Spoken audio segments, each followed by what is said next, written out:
Hi, Ketsia. How are you? Doing good, and you? I'm doing great, thanks. So, this is a cool episode. It hasn't happened yet, but I already know it's cool because you're a marketing expert for beauty professionals. And so, a little bit of a change in the type of guest that we have this week. And I'm super excited to have this conversation. I guess you refer to yourself as a social media expert for beauty professionals. Why don't I first ask you, how did you decide to become such a thing? Why marketing and why beauty? Okay, yes, of course. So I've always had a passion for social media in general. So the moment that Instagram became a thing, I was probably one of the first ones on there. I was always like watching YouTube when I was younger, watching the makeup tutorial, hair tutorial, all the things. And so it's always been part of my life. So as I went through school and everything, I knew that I really wanted to figure out a way to make it part of my career. And so it's kind of a funny story. I actually started in the dental field. So the moment that I was able to work, my mom is a dental hygienist. So she was like, "You're going to be working in the dental clinic with me." So I started in the dental clinic, worked my way up. And I was like, "Ah, it's really difficult because how do I bridge the gap between dental and marketing, especially because in university I was studying something totally different. I was Okay. actually studying East Asian studies, so Oh. focusing on everything China, Mm-hmm. and I was studying economics. So, how do you Okay. bridge the gap between that and marketing? Yeah. But I knew that marketing was what I was destined to do. So, I was like, okay, if there's one way to make it work, it would be like a perfect work position in a company where maybe I could bridge the gap between the dental and the marketing and all out of this random position open. It was for dental marketing in a corporate world, and it was like destined for me. So it was really cool because I got to apply everything that I learned and I just jumped right in. The moment that I started in marketing, I was like, I want to be a sponge. Just teach me everything you can. Mm-hmm. And so that's how I started in marketing. So I did a couple months. It was a small contract in that company in marketing. And then once I was done with my contract, I was craving for more. So I actually transitioned to an agency role. And in the agency, it was a marketing agency. And in that agency, we worked with a lot of different beauty brands, probably brands that you guys are using as professionals as well. Mm-hmm. And I got to, be really in contact with the beauty world. And it kind of solidified the idea of like, oh my God, if I could do this full time, blending the beauty world, blending marketing, that would be a dream for me. And so, as I was working through my as I was working through my years in the marketing agency, I really was trying to just, again, be a sponge. Every time we were able to be in contact with the beauty, different businesses, I really wanted to learn more, understand what's happening behind the scenes. And I think that's really what allowed me to position myself differently in the marketing game because I just wanted to understand more and make it kind of my expertise. So after I finished at the agency, I did maybe 6 or 7 years in the marketing agency. Decided to fly on my own and at first, I was actually working with various industries, but always had some clients in the beauty industry. But my best results were always with the beauty industry. And Hmm. that's just because I connected the best with that industry. I really enjoyed seeing the professionals showing their work, being in their flow and in their passion and in their element. And after a couple months, I was like, okay, that's it. I'm focusing only on the beauty industry. And ever since I made that decision, it went up from there. Oh, very cool. Very cool. It makes a lot of sense. Okay, so in thinking about how this conversation, how I was going to lead the conversation, I I think I settled on, let's identify the profile of a beauty professional, and then I can throw it to you on how you think about how this professional can improve their business. Okay. Sure. Yes. Um, and then we'll go from there. So let's imagine Sally. Let's call her Sally. She's a 15-year hairdresser. She has a decent book of clients, but her income has been a little stagnant, if not kind of falling a little bit, because for the last 2 years, maybe her clients have been pushing out their appointments a little bit. She's got some no-shows. Maybe some clients have kind of ghosted. They were longtime clients of hers, 5, 10 years, and then all of a sudden they're just not responding to her. They're not rebooking clients, and she hasn't done a great job of marketing herself to backfill those openings in her schedule. Okay, Mm-hmm. so she kind of feels a little bit ill-equipped to know what changes to make in her marketing, because she kind of was comfortable, 5 years Yes. ago, let's call it. Mm-hmm. Um, and so she's feeling a little helpless now. So that's Sally, and there's a lot of Sallys out there. So what would you say to Sally? Well, first of all, I mean, Sally, could Sally hire you? Is that how you kind of structure, your business? She can hire you as an expert. Yes, she could definitely do that. But before we do that, we need to make sure that Sally is ready to make some changes to her approach and to her business. Because Okay. whenever we become stagnant, it's because, again, we're too comfortable and we haven't either kept up with the trends or we haven't made the changes to ensure that we're still top of mind with our ideal clients, people who are looking for those specific hairstylists and different experts, maybe for curls and stuff. So Hmm. this means that from the get-go, the person needs to be sure that they're ready and willing to make those changes. Because maybe that means that you're going to step out of your comfort zone. Maybe that means that at first you were a little bit shy in front of the camera, but you're going to have to make those changes if you want to have different results. So that would be the Hmm. first thing that I would do. Okay. But Let's say let's say Sally's like, Ketsia, absolutely, I'm ready. And I love that because it starts with really good mindset. So if she's ready to go, I'm ready to go too. I want to support. So the first thing that we would do is to audit, right? Look at what she's been doing so far. Maybe she has been doing some work and she doesn't feel like it's been working, but maybe it's just that she's not doing enough. Is it that she's marketing to the wrong audience? Or is it that she just needs a little bit of support and system, or maybe even delegating completely? So just figuring out what is the perfect recipe for her so that it's sustainable and it's going to allow her to be generating like a predictable income in the future. So that's one Hmm. thing that we would do. Okay.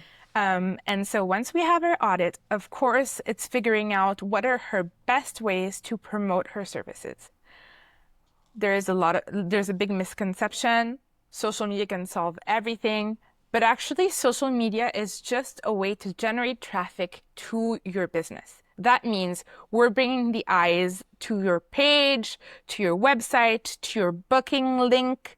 But if and at any point there is something that could break the trust of a potential client, even if we're doing all the right thing on social media, even if you're posting a lot, maybe people will not book. So we need to figure out, one, is your business branding themselves really well? So are you showcasing the premium aspect of your service, your expertise, the work that you've done properly? Then figuring out if, in terms of your booking funnel, are every step of the way very clear?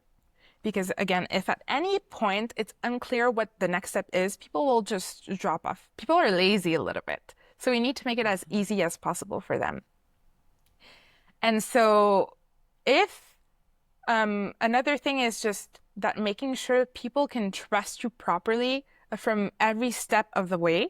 That means on social media, let's say we take the most beautiful photos, but if when they go on your website, the website is not up to par at the same standard of quality, or even like if they come to your salon and what they see visually in the salon doesn't match what we showed on social media, that can break the trust. So the goal is to maintain that trust from point A to Z, right? Consistency across the Yes. different platforms. Yes, consistency is going to be very important. And so that's why when I'm saying social media doesn't solve everything, it's just the water that is flowing through the river, but we want to make sure that everything else is good to go. So that would be my next step, just making sure that we have everything in place, that you are ready to pick up the phone and answer the DMs, or even making sure that the bookings are coming in properly and that all the information you need is there. Because once the traffic hits your website or your booking link, you need to be ready, and it's going to go very fast. And we don't want to do work for nothing, because if we have, let's say, a video that goes really well, and then people go to your page, and again, if it doesn't work properly, because I've seen this before, I've seen beauty professionals where they had some really beautiful videos, and then I went on their website, it says like book an appointment, and I tried to click and the button doesn't work. So Right. just that, like I know. simple things like that you wouldn't even think about can hinder the amount of bookings that you're getting. So once you've audited all of this and you've made sure that everything is working properly through your funnel, then we can talk about social media. Mm-hmm. Mm-hmm. And also keep in mind that social media is not always the answer to every single business. I recently went to a conference. It wasn't in another industry, but parallel, very similar, where the person, I think she had 30 years of experience in the beauty industry. And she was like, I never promote on social media. I literally do not use social media, and I'm fully booked. And I consistently have people sending us messages or calling us to book. So again, making sure that your business matches that type of marketing strategy will be important. Mm-hmm. Um, and while we're on that topic, matching who you're trying to reach is going to be important. So if you're trying to reach a specific um, generation of people, let's say millennials, we're often on TikTok, we're often on Instagram, so maybe those platforms are going to be very good. But if you're trying to reach an older demographic, maybe considering Facebook would be even better. So just Mm-hmm. trying to match that and seeing what works for the clientele that you're trying to attract. Mm-hmm. Mm-hmm. Okay, so are we still on that topic? Are we still kind of the opinion that Facebook is older, Instagram's kind of middle, and TikTok's younger? I would say in general, yes, that is the case. Nowadays, we're seeing a lot of blending of the platforms just because you might have noticed, like on Instagram, you're able to cross post on multiple platforms. If you're posting a reel, you can post it on Facebook Reels at the same time and even on Threads. So that's why I'm saying like it's not like a perfect like, oh no, okay, if you're just trying Yep. to reach Gen X, it's only Facebook. That's not the case. But Mm-hmm. at the same time, if you know exactly who is your ideal client, if who your ideal client is, it's Julie. She's this age. She's using a lot Facebook to do some research, and she's on Facebook groups. She's looking for opinions. Then it makes sense that your business is also going to be on Facebook, right? Mm-hmm. Mm-hmm. Mm-hmm. Okay, so with the question of platforms, Mhm. when we're talking about Sally, who she has a Facebook account. She hasn't been there in 3 years. She has an Instagram that she kind of reluctantly posts on about once every 3 weeks, 4 weeks, something like that. She doesn't have a TikTok. What do you advise her to do? Let's say she kind of shoots down the middle with a 20 something to mid 50s-year-old ideal client, let's say. Um, do you recommend that she start a TikTok account? Ooh, that is a very good question. The thing is, TikTok can be, especially when we're talking about video content, it can be very labor intensive. So we need to keep that in mind when we're selecting the type of platform and the type of content that we're going to make. So if Sally has never posted on Instagram and barely on Facebook, I would be like a little bit reluctant depending on what route she wants to take. Does she want to completely delegate content creation? Then maybe yes, we could do TikTok. But if she's willing or she's looking to do it herself, she wants to learn, then we need to make the goal a little bit smaller because the name of the game is consistency. If I tell Sally to start filming a full consultation from A to Z with her client and then go behind the scenes and show her mixing the colors together, she's gonna be overwhelmed because when you're actually filming like a consultation and like appointment, you end up with so much content. Like when I do Yeah. content days with my clients, I have like, but that's me. I have multiple cameras with me, but even if I only have one camera, I'm trying to film as much as possible. So filtering through the content is going to be a lot and it can be very discouraging. There are methods of like simplifying this process, by the way. It's not that it cannot be done, but it's just that if you've never done it before, you're aiming like for something very complicated when really maybe it's going for something that is a little bit simpler Hmm. before and after videos, for example, going for trendy trends on Instagram or on Facebook, things that are a lot easier to edit and not as energy intensive, let's say, Sure. energy consuming. Right. Okay. Are you of the opinion that you can reuse content on the different platforms? Okay, yes. So reusing content, I typically will say yes and no.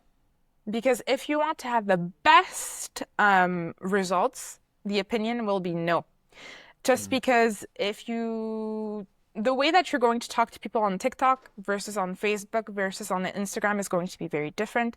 Instagram is going to be very high quality, maybe high production content, things that are very beautiful, um, and not as casual as on TikTok. So TikTok is a lot more like, hey, down to earth. Maybe you can just grab the camera and start talking right away. It's a lot easier in terms of like delivering the message. So that's why I would say cross posting, yes and no. If you have not a lot of time on your hand, you want to start getting more active on social media, then you can definitely cross post. Just know that the results will vary from one platform to the other because the content is not adapted to the platform that you're posting on. Mm. And so my recommendation is if your ideal client is mainly on Instagram, the content that you are going to create should be catered to Instagram first. Mhm. And then you can repost it on Facebook and then on TikTok. But based on my experience and what I've seen with clients, when we're doing that, most of the time the results, you'll see a platform overperform the other ones. Okay. So back to Sally, our Mhm. example. Um, so let's say that she's not fully comfortable uh, having the camera on her, and she knows she needs to get better. How are you going to get her to be more comfortable, and what are you recommending? She do as far as frequency and type of post. Okay, so the first part is being comfortable in front of the camera.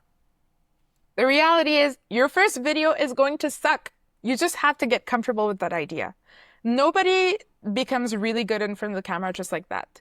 And whatever you're seeing on Instagram that is performing really well, just know that that is the survivor bias, which means that you're seeing the best performing content from those people, but you're not seeing all the work that they've done before that actually absolutely sucked, maybe.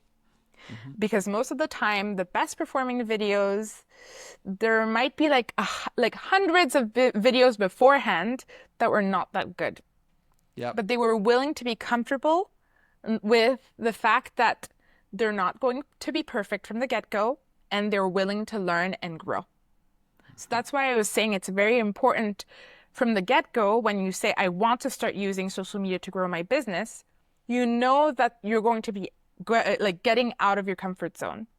It's not going to be super fun from the beginning, but it's something that you'll learn to improve and you'll be able to talk in front of the camera a lot better, but you just have to do it. Hmm. Hmm.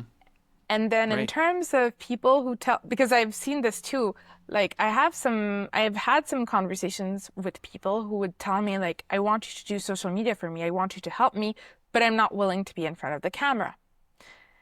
The biggest thing to know in the beauty industry is that people connect with people. Yes, you can create the most beautiful haircut and the most beautiful balayage ever, but the reality is people will choose you and come back to you. The coming back is the most important part because of who you are most of the time. There are so many awesome hairstylists and awesome hair salons out there, and a lot of them have very similar results. But who you are, your personality, how you show up, and how you cater to your clients is going to make you different from your competitor. So that's why when I'm saying if you're not willing to show up in front of the camera, that's going to be very challenging. Because if you look at your competitor, maybe they are already doing that. So why wouldn't you try? You should want to show up in front of the camera, show your personality, show the behind the scenes, show what a consultation looks like with you so that people understand what type of appointment they can expect from you. Hmm. Absolutely. This has been something that is talked about sometimes, but probably not enough. And I know people kind of obsess about the technical perfection of their skills, and certainly you need to have a certain basis of technical skill, of course, to give the service. But what keeps somebody coming back the most is the personality, you as a Mm-hmm. person. And by the way, this is your most defensible asset as a beauty professional, as a service provider, is who you are personally. Nobody can be you. This is what makes you Yeah. unique. So you want to showcase this through the lens. It's going to be the best way to sell your services and get people to come back. Because Hmm. imagine if you have a really terrible personality, you do the most beautiful hair results, right? You give the person the most beautiful haircut, but then you're really not pleasant to be around. They won't come back. And you Yeah. cannot build a business based on that. You want Right. people to come back so you can have more predictable income. Right. Okay. So back to Sally. Mhm. So you're encouraging her to post more often on Instagram. Do you have a specific number of posts that you're recommending to your clients, like Sally? Yes. In terms of numbers of posts, you'll see online, you'll see so many different recommendations. You'll have some beauty or some marketing gurus who are going to tell you, you need to post 3 times a day because the more you post, the more you're going to go viral. And you'll have some people tell you, no, you need to post like once a day. You need to post twice a week. For me, what I recommend is always whatever you're able to maintain. I would not go less than 3 times a week. I've gotten really good results from my clients with only 3 times a week because the content is of really good quality. We're able to do that work behind the scenes to make sure that we're hitting the mark so that when people are looking at the content, they connect and they want to reach out. But I wouldn't do anything less than 3 times a week. The reason why is at the beginning, especially if you haven't been posting, the goal is to figure out your perfect formula for your business. You might look at the competitor and see what they're posting, and you're like, oh, I'm going to just copy exactly what they've done. But again, your personality, the way that you're offering your service is so different. Posting 3 times a week is the bare minimum to figure out your perfect formula for your content. At the beginning, when we're starting to post, we're trying to see what format of content our audience connects with the most. Is it a hair consultation? Is it a before and after? Is it just the trends on Instagram? Just trying to figure out what do people enjoy the most. And so if you're posting less than 3 times a week, we are not collecting enough data. And I know it's a little bit like when we start talking about data, people are like, oh my God. But really, it's just trying to figure out what are the outliers in terms of content from what you've been posting. So if you post less than 3 times a week, we're not going to get enough data to figure out what is working well. So that's why I always say 3 times a week is really perfect because you get into a routine of creating content. You're able to maybe time block it in your schedule and you know, okay, on Monday morning, I'm going to film 3 videos and that's going to be what I'm going to do this week. And then you get in the flow. It's part of your routine. You're learning your growing pains and you're improving. It's enough to have like proper improvement and indication of what is going to work. If you want to do more than 3 times a week, 3 times. If you want to do more than 3 times a week, by any means, go ahead. But just know that the workload does increase if you're doing it on your own. This means, and this is probably what people underestimate, it's finding the ideas for your content. Figuring out where you're going to film it. Do you need a model maybe or a client who's willing to be in front of the camera to film it?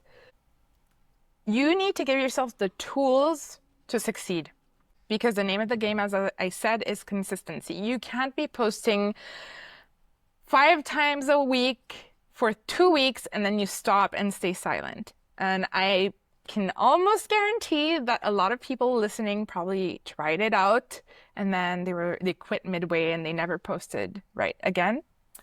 So that's why I'm saying give yourself the tool to actually stay consistent.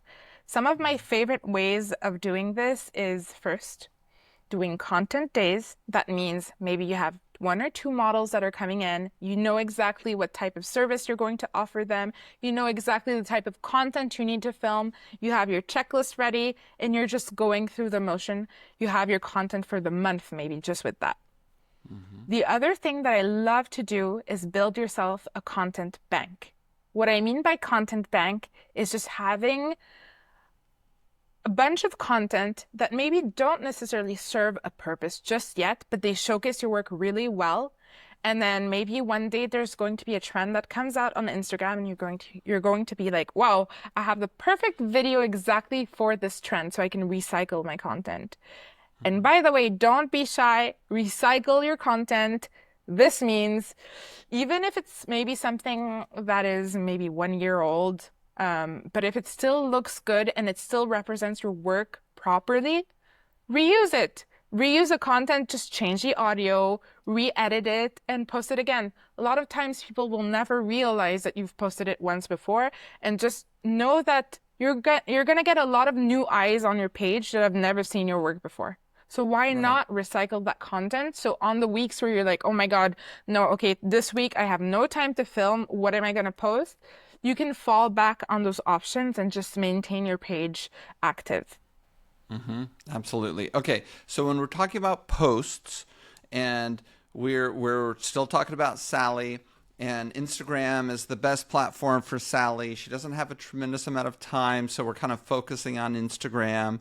Ideally, if she can keep it up 3 days a week with posting, let's talk about what kind of posting, because Instagram, of course, has Reels, it has stories, it's got this, it's got that, it's got a picture, you could just post a picture. So when you say post, what are you recommending to Sally these days? Yes. Okay, this is the part that I love the most.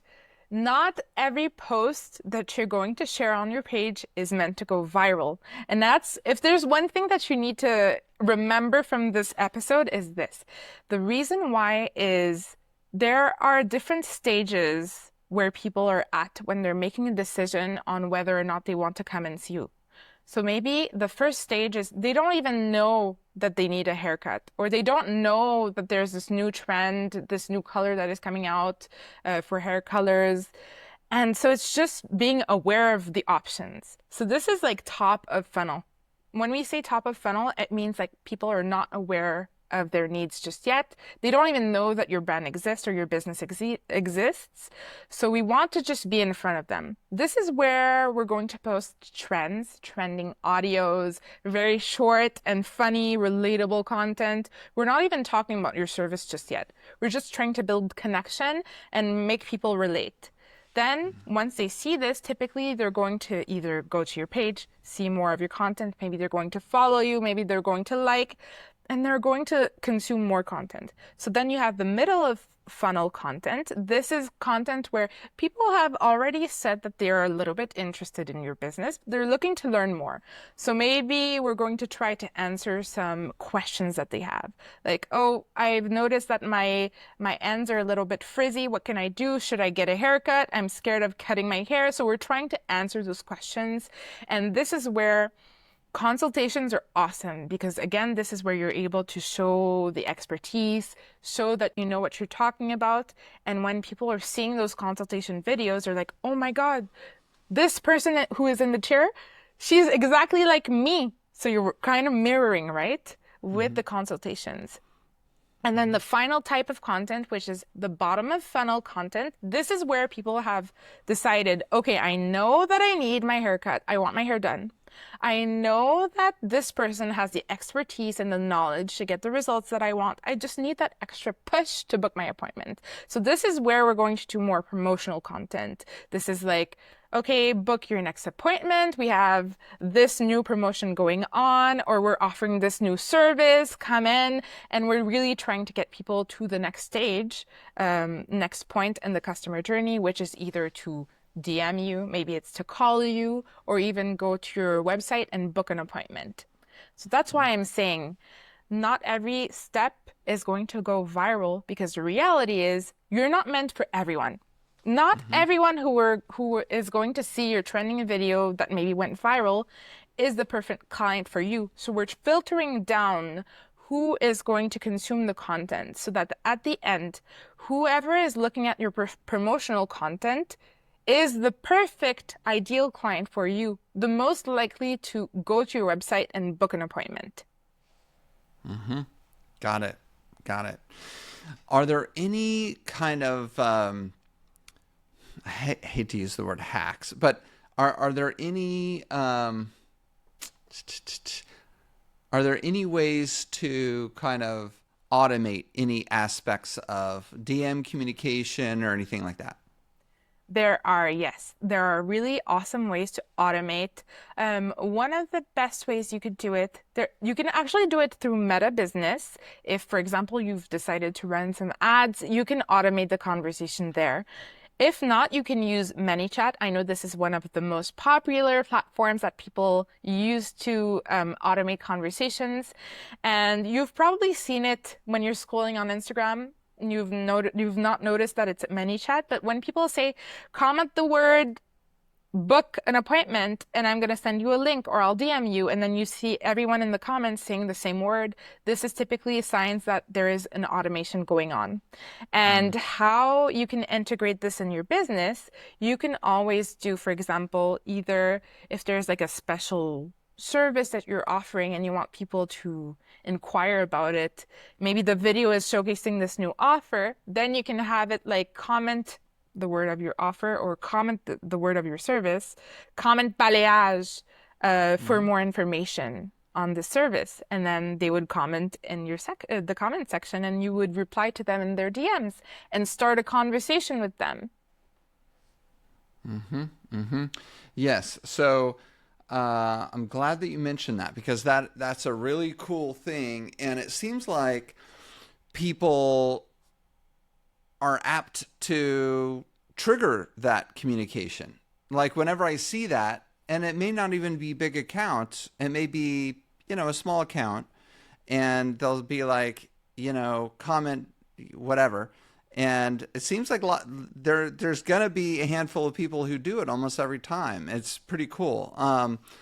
And then you, as a manager of your page, you have the contact information of those people who are commenting. So you kind of have these potential customers there, and you can engage with them in a really nice way. Exactly. And the most valuable thing that you could do for your business is get the contact information.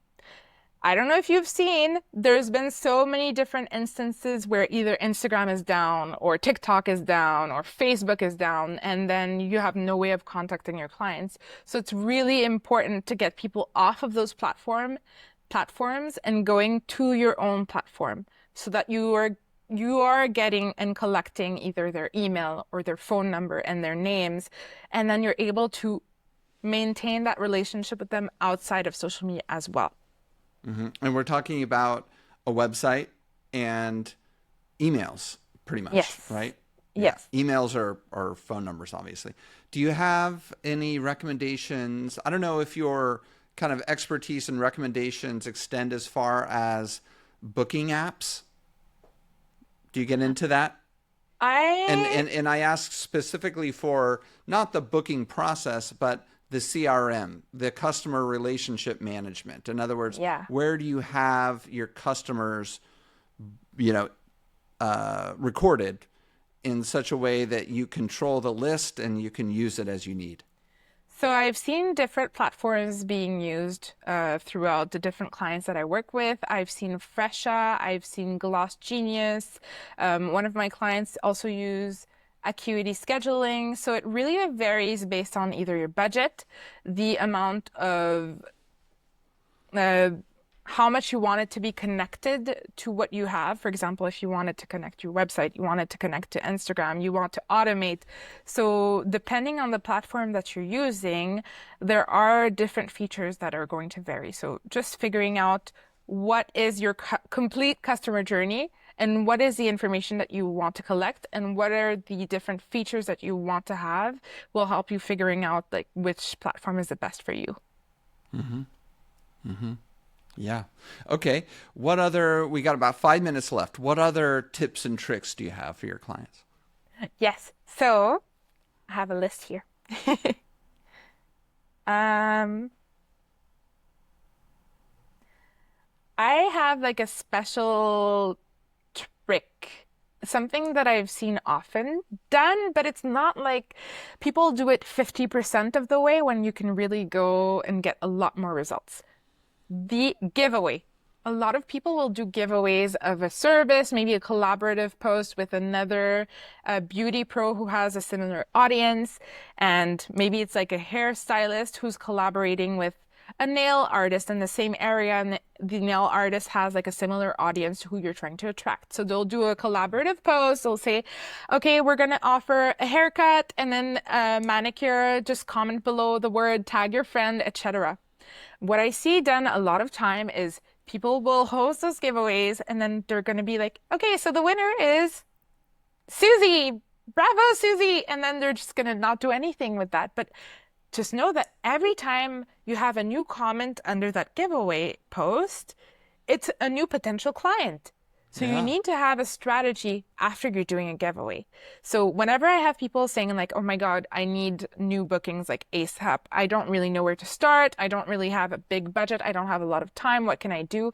This is my favorite strategy because if you do it really well, you have potentially like a nice pool of potential clients that might be willing to come to you.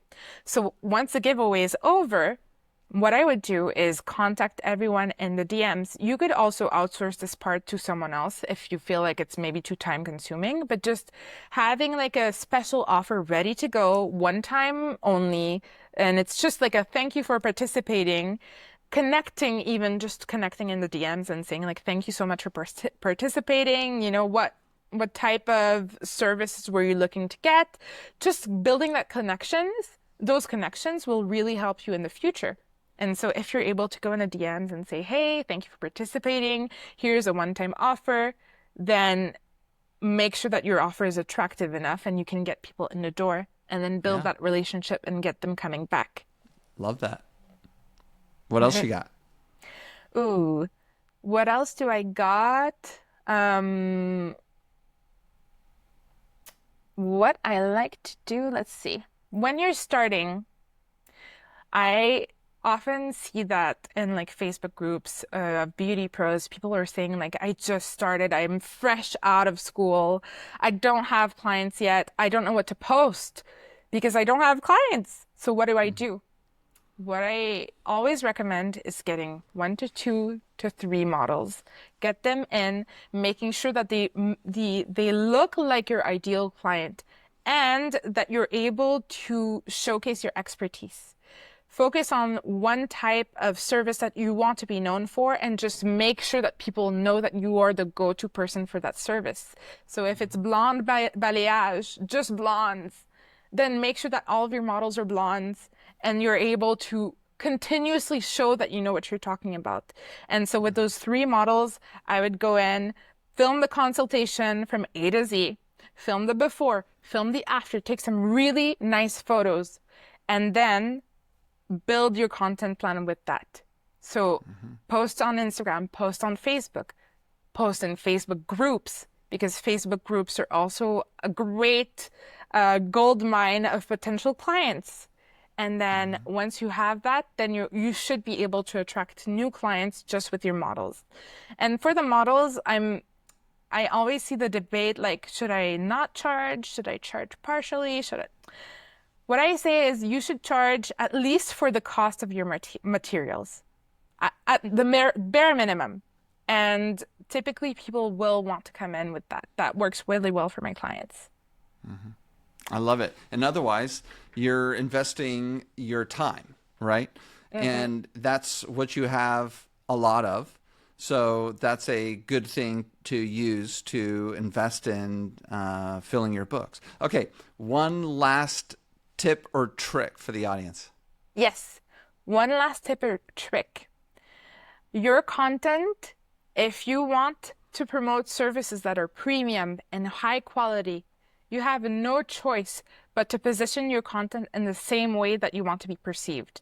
This means taking photos with either a phone that is not giving you the best quality or not showcasing your work the best way possible is not good enough. Because if in person I can see the haircut and it looks beautiful, but in the photo I don't see anything different, this is the first impression that people will have. So you want to make sure that you're improving your content quality and maintaining it as well throughout the content that you're going to be posting. This means if you need to invest in a higher quality phone, by all means do that, especially if social media is going to be one of your main ways of trying to attract new clients. So you want to make sure that your content is high quality. Love it. Okay, so before we wrap it up, so let the listeners know how it works with you. If somebody's like, I'm going to try Ketsia out, is there like an intro conversation where they can ask you some questions and get a feel for, whether they think that you're going to help them and you're the right person to choose? Absolutely. So we always start off with a conversation. We hop on a call.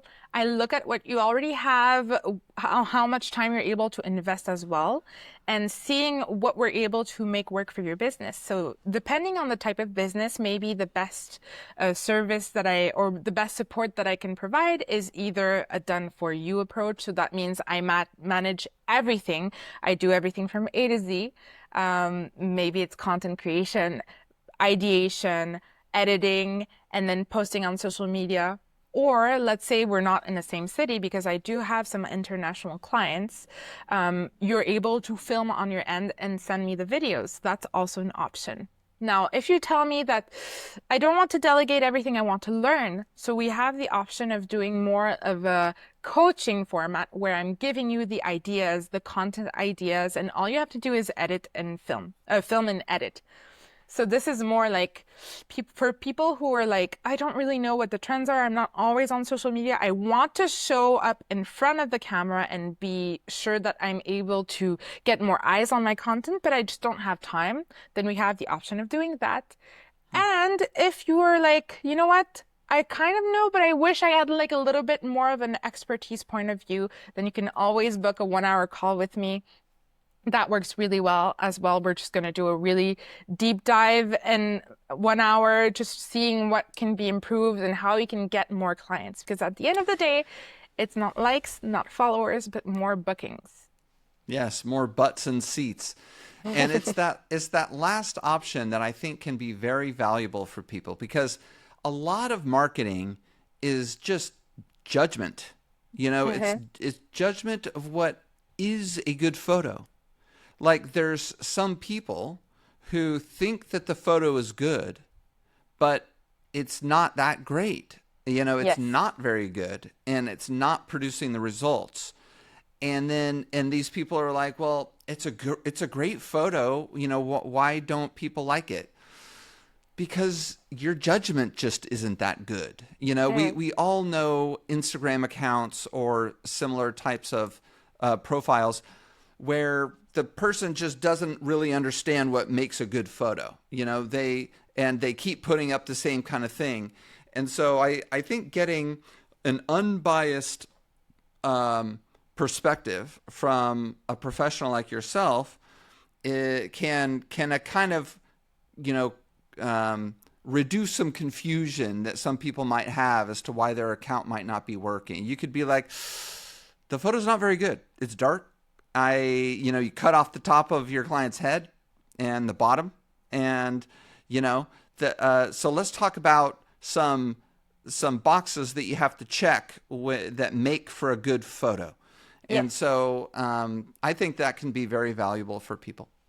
The last option actually that I have, so if you want something more like done on your own, I also have a membership where I have a community and we have a monthly call where it's like you drop in, you bring in your content, and I do a live review of the content. I have a bunch of videos also In filmed front of where I everybody show, else? yes, of course, Wow. because All right. everyone can learn. Oh, And yeah. then I have my videos as well where I'm showing you exactly, I'm guiding you through the steps of like building a solid brand on social media, creating good content, showing yourself in front of the camera and making sure that people connect and trust you because that's the most important part. So this is Hmm. the Beautypreneur Social Accelerator, and it's probably the next best thing in the industry, might I say. Awesome. Well, this is fantastic. You're Hey Ketsia on Instagram yourself. And what about your TikTok? What's your TikTok handle? Hey, Ketsia. Hey Ketsia. So that's it. Yes. Ketsia Colas-Leroy. Thank you so much for this. This is awesome. Thank you so much for having me.